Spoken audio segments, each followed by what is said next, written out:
Welcome, Taurus, to your in-depth weekly forecast for week commencing the 23rd of February for the Ascendant, the Sun, or the Moon.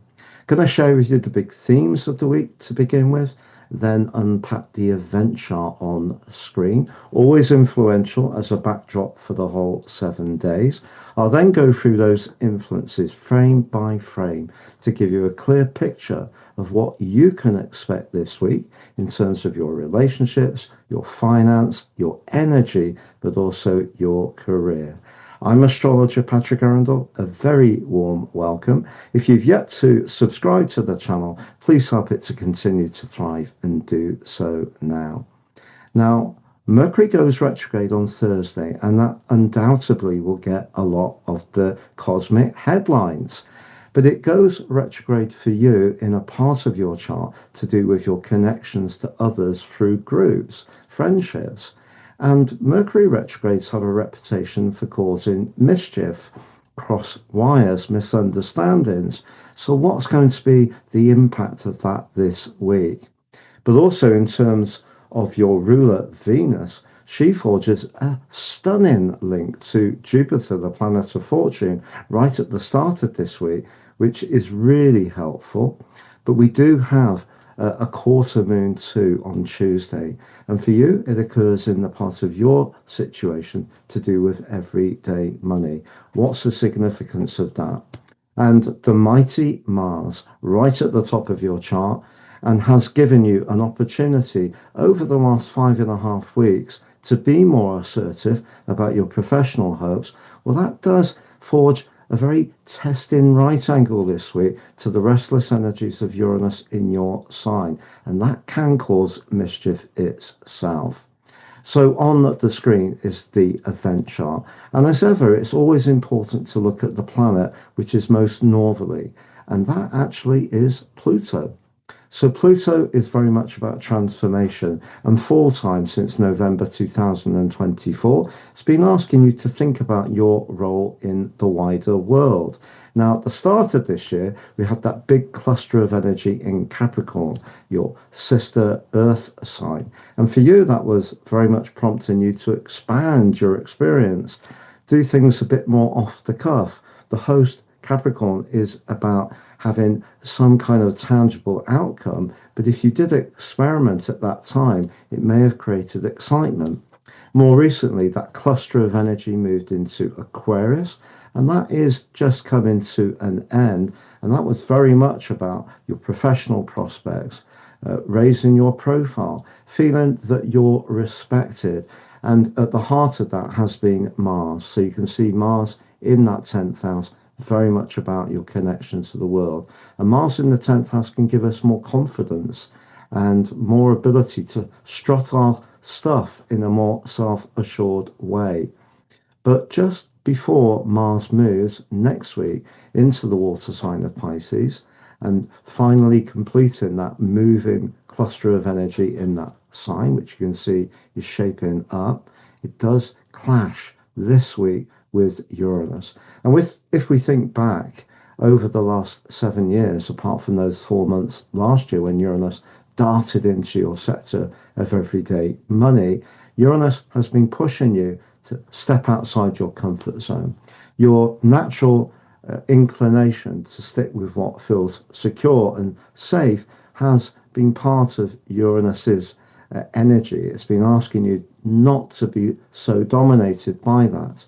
But when it comes to your professional situation, if you do work in a big organization or it's a bit rigid, or you have a line manager who tends to micromanage every move you make, that could prove to be very frustrating for you this week, and it could arouse within you your inner rebel. So if there's anyone who's trying to dominate you as you see it, and not really entering into that more collaborative energy of Pisces, you're going to push back.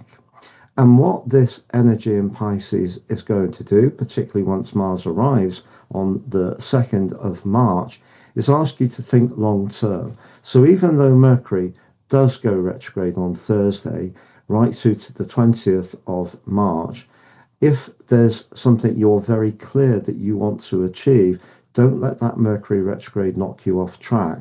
Mercury retrogrades can often give us an opportunity to modify what we're doing, but in a positive way. Initially, however, it can create frustration. And because this is your social sector, it would be easy to think that around friendships, there's going to be a lot of cross wires. But just know right at the start of this week, Venus, your ruler, is in a fantastic link to the position of Jupiter. So the two planets of fortune suggest, despite that Mercury retrograde, despite that power broker aspect between Mars and Uranus, if there is someone that you're collaborating well with, that Mercury retrograde is not going to knock that relationship off course.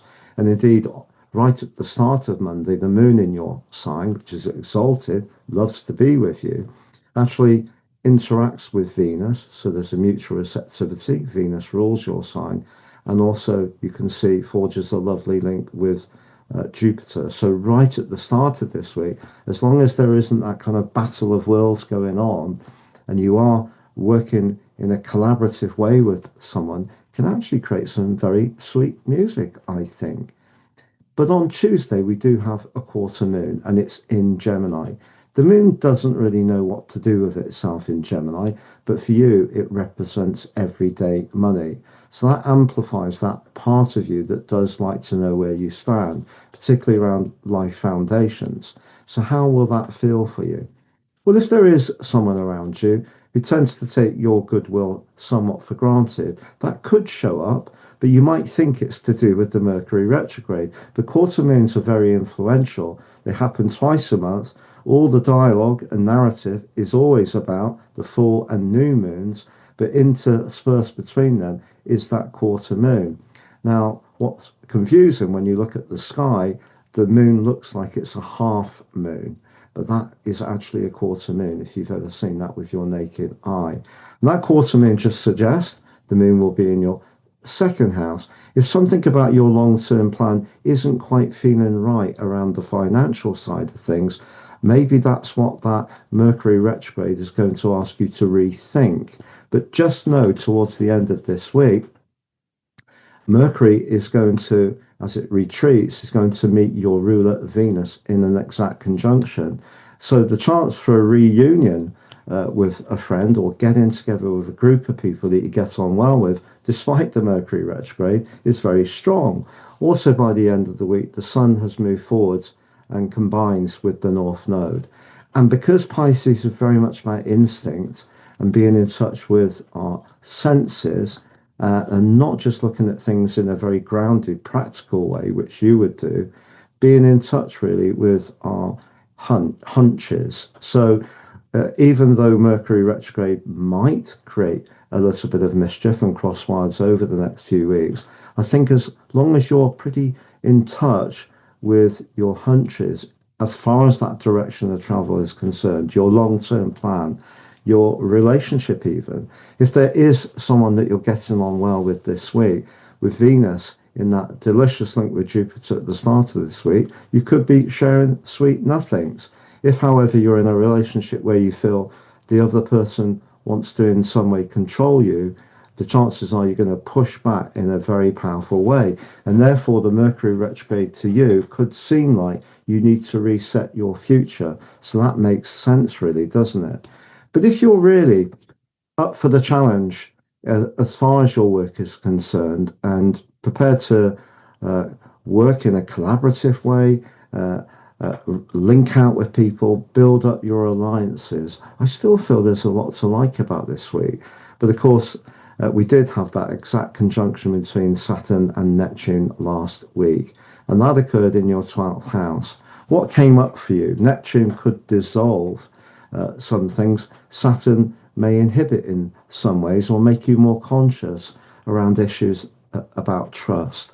So over the next couple of years in particular, if there is any weak links around your group, your clan, your tribe, if you like, as they say these days, Saturn is going to reveal them. But I think that revelation could start this week. But if you're collaborating with people who share your values, you're enjoying it, don't feel that that Mercury retrograde is going to put a big celestial spanner in your works. I think it's much more likely this week that the square with Mars and Uranus Could point towards a bit of impatience, but most of all, you're going to resist any kind of control that someone may try to put on you. Discover what March holds in store for you by clicking on your March deep dive video on the screen. Also on the second screen gives you the opportunity to join me at my new website.